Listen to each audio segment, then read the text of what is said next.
Hello sa mga kamartes ko dyan. Welcome back to our vlog.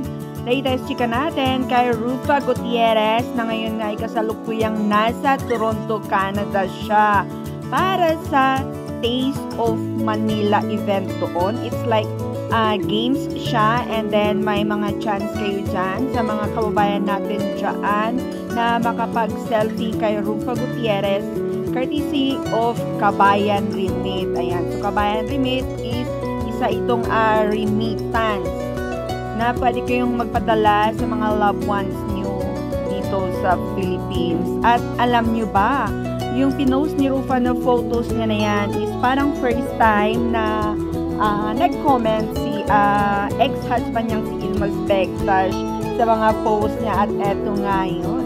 You look good, sabi. Kaya naman maraming kinilig sa comment section ni Rufa na yan. So, sana tuloy-tuloy na ang co-parenting nilang dalawa, at napansin niyo na si Ilmas super-duper nag-public na siya, and panay-post na rin niya ng kung anong mga photos niya, diba?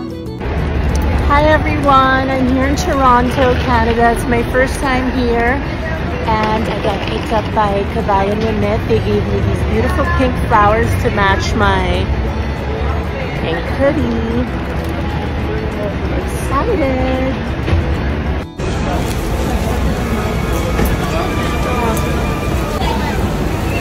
That's good.